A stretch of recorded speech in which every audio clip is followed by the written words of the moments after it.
Working Sunday over most of the country. Let's watch.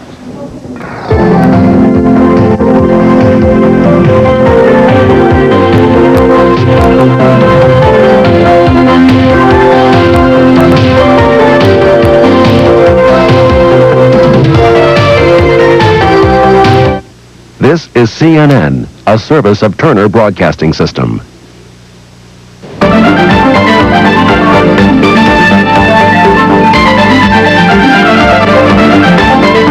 Good morning, everyone. I'm Sasha. Here are the hour's top news stories from CNN. President Reagan enters Bethesda Naval Hospital outside Washington, D.C. at 9:30 a.m. Eastern Time today.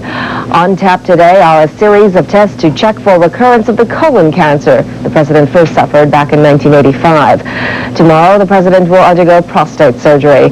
He will receive a local anesthetic to relieve discomfort caused by an enlarged prostate gland. About half of the men in the United States will develop enlargement of the prostate. About half of those will require surgery for it at some time, so it's a rather common procedure. Doctors say a specimen from the enlarged prostate gland will be tested for cancer. The president has said his hospital stay will be a breeze. He underwent the same procedure 20 years ago. Investigators are looking for the arsonist who set small fires in the Dallas hotel's linen closets last night. The three-story hotel was evacuated for 2 hours after 3 small blazes were discovered. The fires were out about an hour later. No one was hurt. There was no damage to any hotel rooms. The Dallas incident comes only days after the disastrous fire at the DuPont Plaza Hotel in San Juan, Puerto Rico. It now appears no more bodies will be found in the ruins. Now authorities are trying to identify the remains of 95 victims. 39 bodies have been identified so far.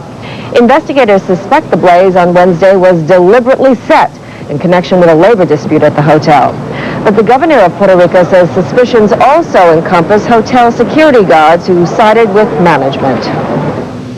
In other conflicts, it has occurred in Puerto Rico, not in hotels, that this personnel has resorted to acts of violence against the union.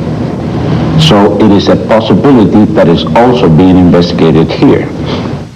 That tragedy has attracted mobs of curious onlookers. CNN's John Zarella reports.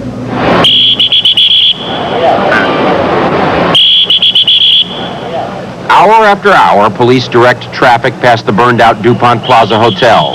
The cars come in a steady stream. Ever since the New Year's Eve fire, thousands of people have flocked to the site.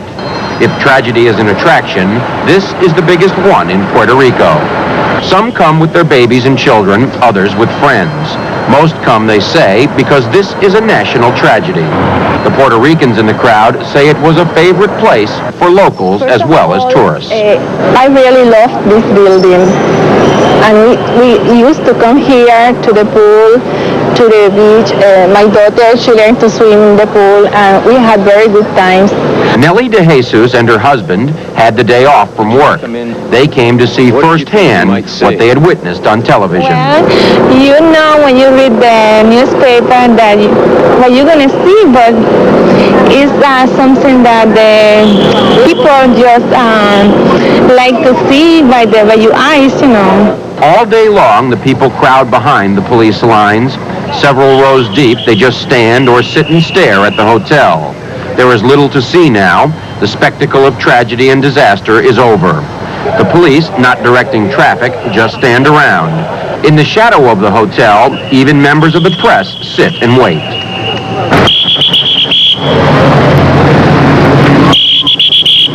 As day turns to night, the procession of cars continues to flow. The line of lights backed up for blocks. The darkness brings still more people, and now the night watch begins. Eventually, the crowds, the traffic, and the police whistles will fade away. But the people of San Juan say they will never forget the tragedy at the DuPont Plaza Hotel. John Zarella, CNN, San Juan, Puerto Rico. When we come back, we'll tell you why dozens of homeless are back on the street in Los Angeles. Their tent city has folded. Well, it hurts, you know. That's a hurting feeling, you know, because I don't think it's fair, you know. I think that they should allow to stay up as long as they're homeless people.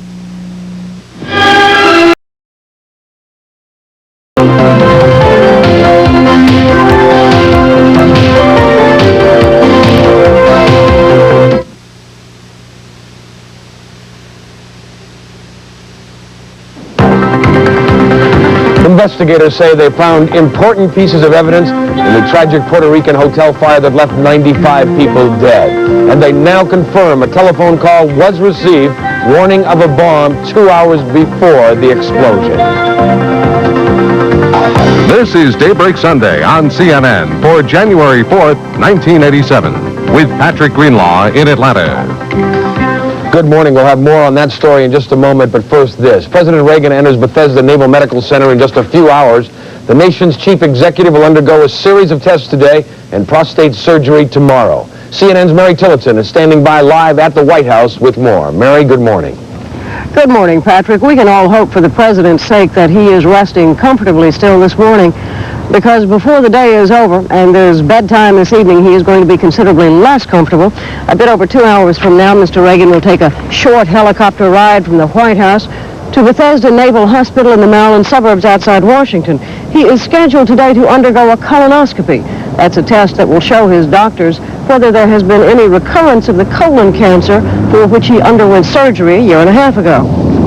Then, if everything goes according to plan, the President and Mrs. Reagan will spend the night in Bethesda, and tomorrow the President will have a relatively simple operation to correct an enlarged prostate and widen his urinary tract. Both the colonoscopy and especially prostate problems are not unusual in 75-year-old men such as Mr. Reagan, according to Harry Miller, head of the Department of Urology at George Washington University here in Washington. About half of the men in the United States will develop enlargement of the prostate. About half of those will require surgery for it at some time, so it's a rather common procedure. The President will be given no local anesthetic for the procedure today. He will be given a local anesthetic tomorrow, but will not be asleep during the operation, so there will be no transfer of power to Vice President Bush. And if everything goes well, Mr. Reagan should be back here in the White House by midweek. Mary Tillotson, CNN Live at the White House. Mary, thank you, and of course we'll be checking in with her at the White House throughout the day and also at Bethesda Naval Hospital. Despite his hospitalization, President Reagan sends his fiscal 1988 budget to Congress tomorrow. The spending plan calls for just over $1 trillion, the most any president has ever asked for. In his weekly radio address yesterday, the president warned lawmakers not to tamper with his plan. I have a special message to the new Congress. You can't have it both ways. You cannot decry deficits and then pass budget-busting legislation. The American people expect us to work together to eliminate the deficit. I remain ready to do so. In the Democratic response, Maine Senator George Mitchell wished the president a speedy recovery, and he vowed to work with him on the budget problems. He also promised a speedy and fair probe into the Iran-Contra affair. Investigators say they've uncovered important evidence in the fire at the DuPont Plaza Hotel in San Juan, Puerto Rico, but they say it will be several days before a cause can be determined. Meanwhile, the governor of Puerto Rico told CNN the fire was apparently set by arsonists. The governor says hotel security personnel are being investigated. He says they may have started the fire to break up a union strike. At least 95 people died in the blaze last Wednesday. Officials say police received a telephone call 2 hours before the fire that a bomb was at the hotel, but no search was conducted. The fire at the DuPont Plaza is expected to trigger a barrage of lawsuits filed by survivors and families of victims. CNN's Al Sunshine looks at the potential liability. Who's responsible for causing one of the worst hotel fires in U.S. history? That's the question being investigated here by local and federal authorities. But that's also soon to be a major legal issue for San Juan's courts. New York resident Sherman Spector lost his wife Beryl in the New Year's Eve tragedy. Okay, if you could phone the lawyer and tell him we want to see him as soon as we can. Lawyers who specialize in liability cases are already interviewing survivors. They're getting ready to file negligence cases against the owners of the DuPont Plaza. We see a case being filed against the owners of the hotel, but also as in, like in the MGM Grand, there were over 120 defendants. For instance, the company that made the glue for the tiles paid out $20 million in that case because it was toxic and people died from that. So we have to investigate just what caused the deaths, why the fire was so fast. Cole has also filed cases stemming from other disasters like the MGM fire in Las Vegas and the mass chemical poisonings of Bhopal, India. The DuPont Plaza had no sprinkler system throughout the hotel. It wasn't required by local fire codes. Hotel officials don't like the idea. Survivors are now being contacted by lawyers. I don't want to see people who have been subjected to an incident such as this, subjected to any kind of harassment from other people at this time. Investigators have interviewed survivors of the fire. Some have said they heard warnings there was going to be labor trouble at the hotel on New Year's Eve. Puerto Rican Governor Rafael Hernandez Colon believes the hotel should have warned everybody so they could decide for themselves if they wanted to stay or leave. I believe that they should have told them, and whether this amounts to a negligent act under the law, I'd say that's for some court to determine at some point. But my personal opinion is that they should have notified the guests. The legal issues surrounding the fire and the death of so many tourists may be argued for many years to come. Court documents are expected to be filed here over the next several days, enabling lawyers to begin their own investigation into the DuPont Plaza fire. Once that happens, this case is expected to become one of the largest liability issues in the history of the U.S. legal system. Al Sunshine, CNN, San Juan, Puerto Rico. In Dallas, Texas, officials say arson was the cause of several fires at the Harvey Hotel. Firefighters evacuated the hotel for 2 hours yesterday after fires broke out in linen closets on the second and third floors. No one was injured in the fires. Authorities say an alarm was issued about 7 p.m. for the first fire inside a linen closet. 2 more alarms were issued about 45 minutes later for 2 other fires also inside linen closets. 2 men barely survived the crash of a Brazilian airliner off the Ivory Coast yesterday. 49 passengers and crew members were killed when the Boeing 707 developed engine trouble and plowed into the jungle. Workers found 2 men alive with severe burns. U.S. Embassy sources say one of the passengers aboard the plane was an American. In a surprise reversal, Cardinal John O'Connor will meet with Israeli President Chaim Herzog and Foreign Minister Shimon Peres in Jerusalem. But the meetings will take place at Herzog's official residence and Peres' home. Vatican policy forbids Roman Catholic leaders to meet with Israeli officials at their Jerusalem offices because the church does not recognize the city as Israel's capital. The Cardinal will meet with Herzog tonight and Peres tomorrow. In Tucson, Arizona, prison guards fired shotgun blasts and tear gas to halt a riot yesterday at a medium security state prison. It was the second violent outburst in less than a month. It began when about 40 inmates in the prison yard started throwing rocks. Another 80 had to be subdued after they began throwing furniture. 2 inmates were slightly wounded by birdshot. The rioters were apparently protesting new rules limiting their time outside of their cells. 200 homeless people in Los Angeles are out on the streets again after being ordered to leave the tents they set up on state property last week. The tent city's insurance coverage and camping permit ran out yesterday, so authorities ordered the 200 homeless sheltered there to pack up their tents at least until the insurance can be extended. About 100 homeless people held a candlelight vigil last night to protest the eviction. Skiers in New England and the Northwest are hitting the slopes after winter storms dumped up to 2 feet of snow in some places. In New England, snow-covered highways slowed down traffic, though, and National Guard troops and bulldozers had to repair a seawall on the Massachusetts coast that had washed away. Ski resort operators in the Northwest rejoiced at all of the snow this winter storm brought. They have had one of their worst seasons on record.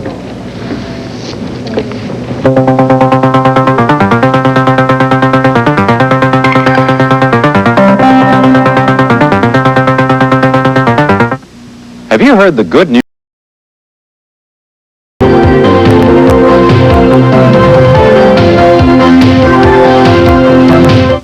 This is CNN, a service of Turner Broadcasting System.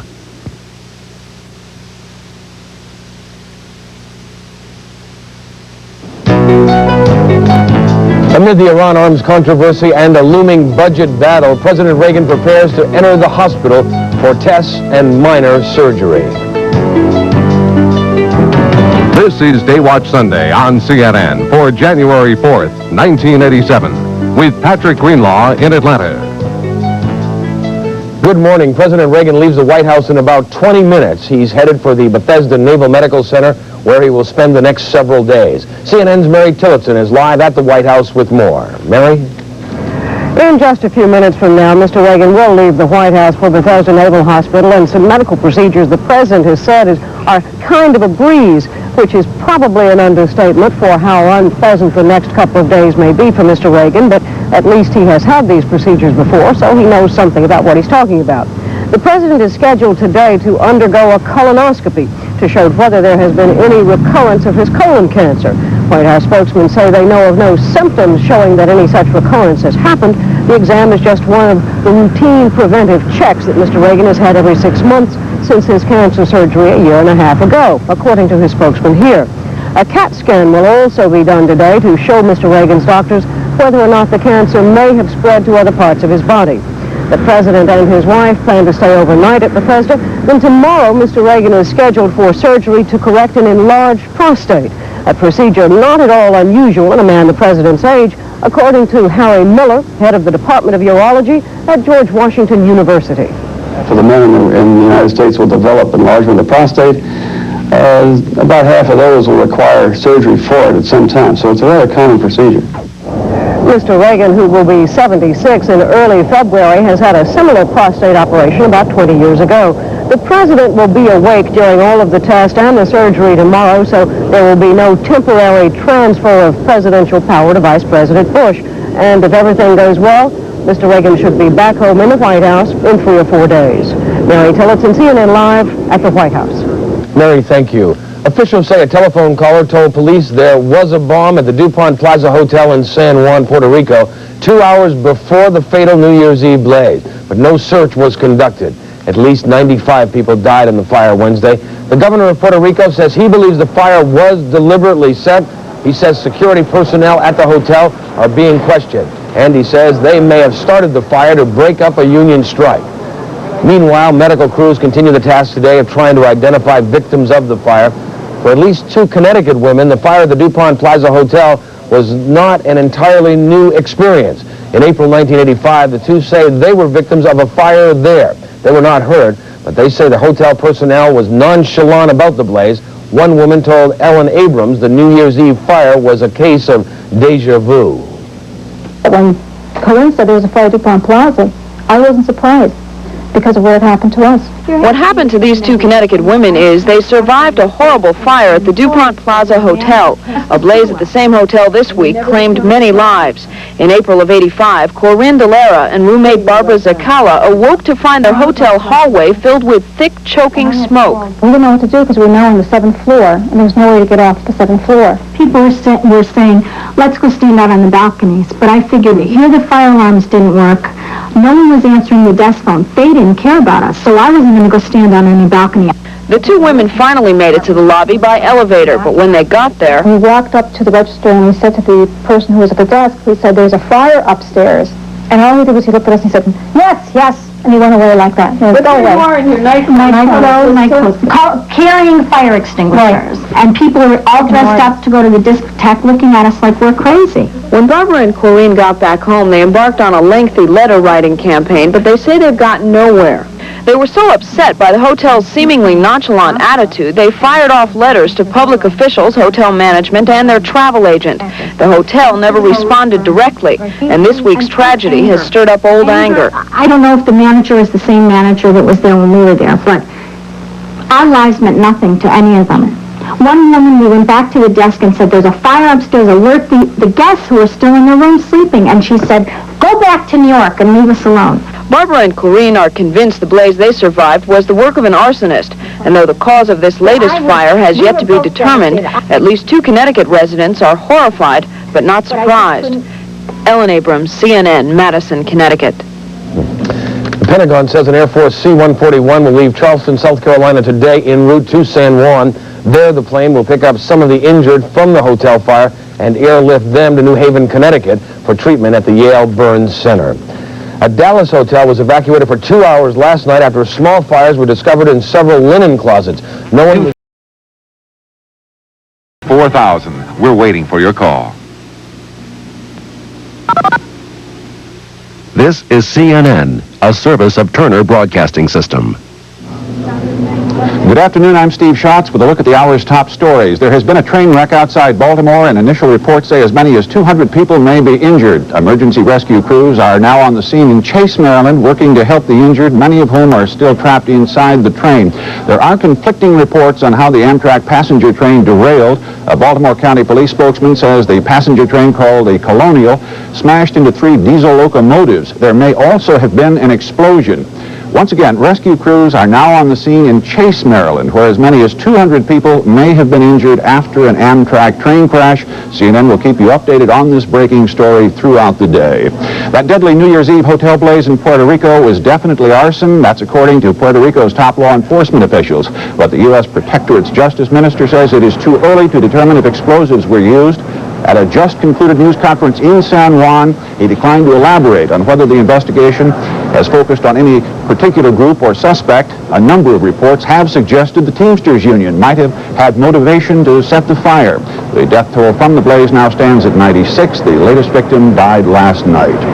President Reagan is in the Bethesda Naval Medical Center today undergoing a series of tests there. Before entering the hospital this morning, the 75-year-old chief executive told reporters he was feeling fine. The president is being tested today for any recurrence of the colon cancer he suffered in 1985. He will be operated on tomorrow for an enlarged prostate. The president is expected to remain hospitalized for several days. That's a quick look at the top stories at the hour. I'm Steve Schatz. Stay tuned for a CNN special, Legends, a talk with the Reverend Billy Graham. The following program is a CNN special. He always wanted a preacher around him. I've known Ronald Reagan since the year he got married, and we've been family. We interrupt our regular programming for this special report. Good afternoon, everyone. I'm Steve Schatz in Atlanta, Georgia. A major story is developing and has occurred in suburban Baltimore, Maryland. There has been an Amtrak train crash. Preliminary reports indicate dozens of rescue vehicles on the scene, perhaps as many as 100 or more injured, and perhaps some fatalities. Joining us now on the telephone is Clifford Black. He is a spokesman for Amtrak. Mr. Black, what can you tell us about what happened? Yes, Steve, at about 1:30 this afternoon, Amtrak's northbound train number 94, the Colonial, which operates between Newport News, Virginia and Boston, struck 3 Conrail freight locomotives that were in the track, in the right-of-way, at a location about 25 miles north of Baltimore. The Amtrak train consisted of 2 locomotives and 12 passenger cars. We estimate that there were approximately 350 passengers on board the train at the time of the accident. We do have injuries. We don't know the number or extent of injuries at this point, or whether or not there were any fatalities. But it was at a location north of Baltimore, near Edgewood, Maryland, I am told, which is a nearby community. Were both trains, were the locomotives, the Conrail locomotives, in motion as well as the Colonial? That I don't know. I can tell you that a preliminary report indicates that the freight locomotives entered the mainline track on which the Colonial was traveling, having passed a stop signal. Now, that's a very preliminary indication at this point. It will become official only after an investigation, but that's the preliminary indication. How fast was the Colonial apt to have been going on that stretch of track? We do not know at this time the exact speed of the Colonial. I am told that at that location, Amtrak trains travel at speeds over 100 miles per hour. Wow. Given that, do you have any idea how 2 trains happen to be on the same stretch of track where one of them goes 100 miles an hour and be going in opposite directions? We're not sure that the Conrail freight units were going in the opposite direction. The indication is that it was on a siding, that the Conrail freight engines were on a siding and were to have waited for the passage of the Amtrak train. As I mentioned, early indications are that rather than waiting for the stop signal to change to a proceed signal, the Conrail freight engines apparently proceeded onto the main line into the path of the Amtrak train. What can you tell us about the situation at this time? Can you paint a little picture for us as to what's going on at the crash site right now? Only that I have been told that there are emergency medical teams at the site, that the first 5 cars of the Amtrak train are on their sides, and that the remaining 7 cars of the Amtrak train are derailed but upright and are not on their sides. I'm also told that the 2 Amtrak locomotives were destroyed in the accident. That, in other words, the damage is extremely heavy. All right, thank you very much, Mr. Clifford Black, spokesman for Amtrak. There has been a major train crash in suburban Baltimore. CNN, of course, will continue to update you throughout the day as developments occur. Our next update in just a few minutes. From Atlanta, I'm Steve Schatz. Stay with us. But it was a biblical quotation. Norman Vincent Peale. A wonderful man, one of God's great. Call 1-800-453-3200.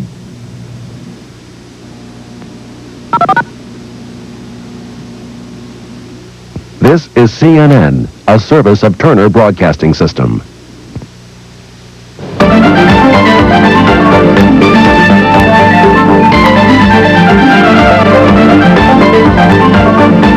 Good afternoon. I'm David French in Washington. Baltimore, Maryland officials confirm at least 6 people are dead, 100 injured after an Amtrak passenger train collided with 2 Conrail engines. The accident occurred about 1:30 p.m. Eastern Time on the northbound Colonial line going from Newport News, Virginia to Boston.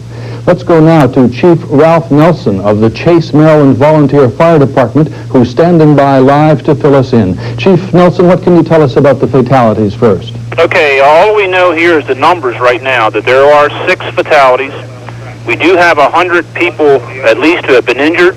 9 are critical, and they have been flown to the University Hospital Shock Trauma Unit by medevac helicopter in Baltimore City. Chief Nelson, do you have an idea how the accident happened, what might be the cause? That I have from the railroad officials is that both trains were traveling in a northbound direction on parallel tracks, and due to some kind of confusion or whatever with one of the switching mechanisms, the trains then sideswipe one another, causing the derailment. Chief, is there 1 car remaining which you're not able to get into? We do have 1 car that was part of the Amtrak train that is damaged to the point that it is providing some rather extensive difficulty in gaining entry, and we do suspect that there might also be passengers in that car. That is a passenger car? Yes, sir. Well, thank you very much. Chief Ralph Nelson, Chief of the Chase, Maryland Volunteer Fire Department just north of Baltimore. Well, President Reagan entered Bethesda Naval Medical Center today for a series of tests to check for any recurrence of colon cancer. CNN's Bob Franken is standing by live in Bethesda with the latest. Bob? David, the latest probably won't happen for about another hour. That's when we expect the White House to announce what are the results of today's tests.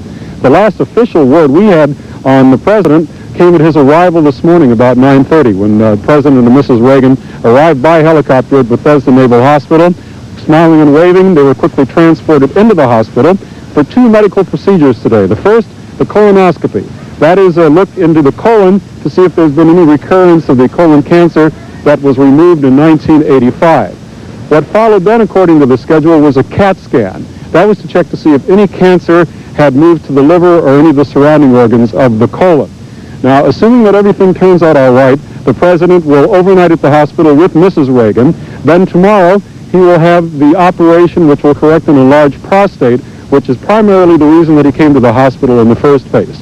None of the procedures is expected to cause any great difficulties. They're being performed by a team of doctors from the Mayo Clinic, chosen by Mrs. Reagan.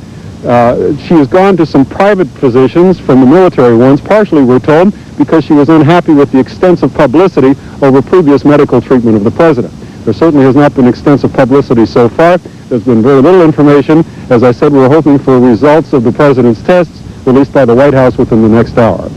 This is Bob Franken, CNN Live at Bethesda Naval Hospital. Bob, thank you. Investigators probing the New Year's Eve fire at Puerto Rico's DuPont Plaza Hotel have determined arson caused the blaze, which killed 96 people, but so far they have not determined who committed such a heinous crime. CNN's Tom Mintier is in Puerto Rico and joins us now on the telephone with this live report. Tom? David, within the hour, justice officials here in Puerto Rico announced that indeed arson was the cause. Hello.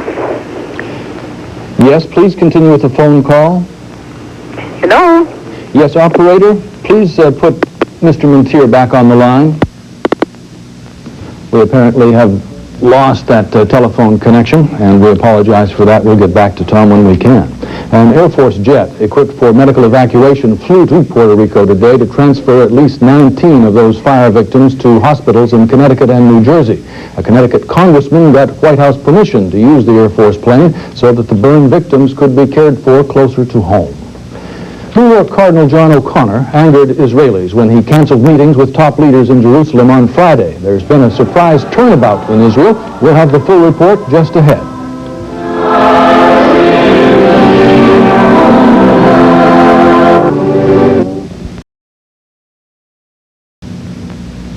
As you can imagine, Puerto Rico has been handling a lot of telephone traffic since the New Year's Eve hotel disaster. We now have Tom Mintier back on the live line. Tom? Yeah, I apologize for the disconnect by the telephone system, but what I was saying is that justice officials here in Puerto Rico have announced that indeed arson was the cause, but they are releasing few other details. They will not say, for example, what type of chemical, be it gasoline or something else, was used to start the fire, or exactly where in the hotel itself the fire did start. They fear that releasing that kind of information would only help those who may have set the fire set up some type of defense. But there is no doubt about it anymore. The fire was intentional. It was deliberately set. And the part of the investigation that it switches to now is who set the fire, person or a group, and why. And that may be even more difficult because of the number of people that were in the hotel at the time. There was a union meeting in the hotel that broke up about 10 minutes before the fire started. But the fact that no bomb or explosive device was discovered by the ATF arson investigators is a welcome sign down here. That means that this was not a bombing or a series of bombings inside the hotel, and maybe somewhat minor or relief for other residents or vacationers who are staying down here in Puerto Rico. Once again, arson is the cause. A fire was set, but as previously thought by some people in this island, it was not a bomb or an incendiary device. So that is welcome news in one way. David? Well, Tom, thank you very much for that live report. Cardinal John O'Connor of New York is in Israel today, and in a surprise turnabout, O'Connor will meet with top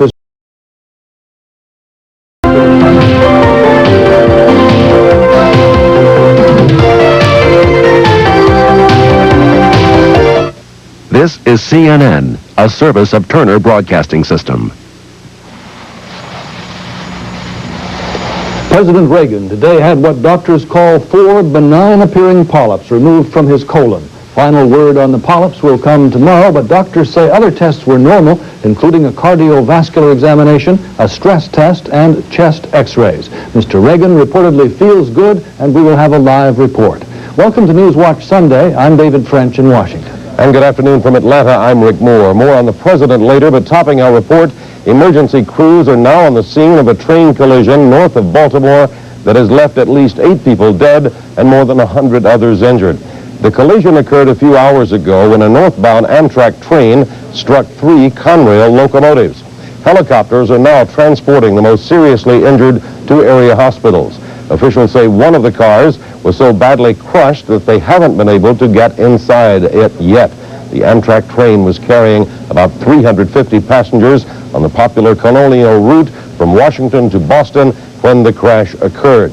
An Amtrak spokesman says there are indications that the Conrail locomotives ran a stop signal to get on the same track as the Amtrak train. Federal investigators now say that arson is to blame for the hotel fire in Puerto Rico that killed 96 people on New Year's Eve. They don't know exactly how the fire was set and found no evidence of explosives or bombs. CNN's Tom Mintier has this late report from San Juan. Standing in the shadows of the burned-out DuPont Plaza Hotel, investigators from Puerto Rico, the FBI, and Treasury arson agents briefed reporters on the cause of the fire. Hector Rivera Cruz, Puerto Rico's Secretary of Justice, announced what most have been speculating for days. We conclude that this was an arson, an incendiary fire. But we have to conclude also that we didn't find evidence of explosive device or bomb related with the cause of this fire. Investigators refused to say what was used to start the fire or exactly where in the hotel the blaze began, fearing it would help those responsible for the fire create a defense. Because they could not determine if gasoline was used to set the blaze, evidence was shipped late Sunday to a federal crime lab in Maryland for analysis. Investigators now begin what may be the most difficult part of the investigation, determining the person or group responsible. While one investigation is starting to bear fruit, another is just set to begin.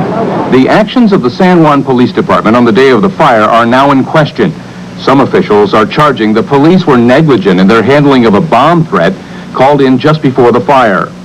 The mayor of San Juan, Carrera del Rio, says the DuPont Hotel should have been evacuated, despite the fact the hotel told police nothing was wrong. Well, I don't care. It is not the management of the hotel that has the primary responsibility of protecting lives. It's the police. And I believe the police superintendent should have paid greater significance to that bomb threat a couple of hours before this terrible tragedy happened. The mayor has called for a special investigation by the legislature of the police department and its superintendent for what he calls their routine treatment of a bomb threat. Police Superintendent Carlos Lopez Feliciano feels the mayor is out of line. That's right. I think that the statements of the mayor of San Juan are wrong, and that is an inappropriate political intervention on this investigation. Late Saturday night, another incident occurred here in San Juan that may fuel the controversy even further. Another telephone bomb threat was reported at the La Concha Hotel down the street from the DuPont Plaza, and it was not evacuated. Barry Dolowich and his family from New Jersey were staying at the La Concha, but not anymore. Knowing that people at the DuPont had 2 previous warnings, We didn't want to take any chance. We didn't want to take any chance. We were not with my 2 children. It was just... we were afraid to walk over there. So we packed all our clothes and ran. Some vacationers who decided to stay here in San Juan may be relieved that a bomb apparently was not used in the DuPont Plaza fire. But the fact that arson was found may cause them to stay on their guard, with the fear that it may happen once again. Tom Mintier, CNN, San Juan, Puerto Rico. And we now have more on that Amtrak collision this afternoon. CNN's Fran Lewine is standing by live in Chase, Maryland. Fran, what can you tell us as far as updating the fatality and injured figures so far? Well, the latest thing we have from the fire department is that there are 9 dead, 9 probably critically injured who were airlifted out of here by helicopters, and probably about 100 others hurt. Some are reported to be still trapped inside one of the rail cars, and they were working to try to get them free. As you know, this was a collision of a passenger train, the Colonial, which was going from Washington to Boston, and a Conrail engine. And the accident occurred in near Chase, Maryland, about 15 miles east of Baltimore. It has turned this little community into a turmoil. Fire engines, police from all over have convened. Ambulances are lined up, going in and out of the site. Curious people in the neighborhood have jammed the roads with cars, and it's almost impossible to get through to the site. Volunteers have been gathered. Some are making coffee in emergency centers. Others are helping direct the traffic and help the injured. Fran, can you shed any more light on the cause of the collision? We understand that the 3 Conrail locomotives and the Amtrak Colonial were both heading northbound at the time they sideswiped. Is that your information? I have not got any clear information on that as yet. We're waiting for another report from the police who are investigating. And the fatalities, 9 dead, now more than 100 injured. That's correct. Is there any indication of how many people may still be trapped inside that crushed car? No, there's no final report on that yet. They're still investigating. We hope shortly to have some more news on it. Okay, thanks so much. Fran Lewine of CNN reporting live from Chase, Maryland. An Air Force cargo plane has been called in to transport fire victims from San Juan, Puerto Rico, back to the U.S. mainland. The plane is leaving this afternoon from San Juan with dozens of patients on board. Officials say the cabin is outfitted as a flying hospitals with doctors and medical equipment. Some of the injured will be taken to a trauma center in New Haven, Connecticut. Officials say the purpose of the airlift is to bring burn victims closer to their families. The fire injured about 140 people, most of whom suffered burn, smoke inhalation, cuts, and bone injuries. Legal action on behalf of the dead and injured in the DuPont Plaza fire could begin as early as tomorrow. Scores of attorneys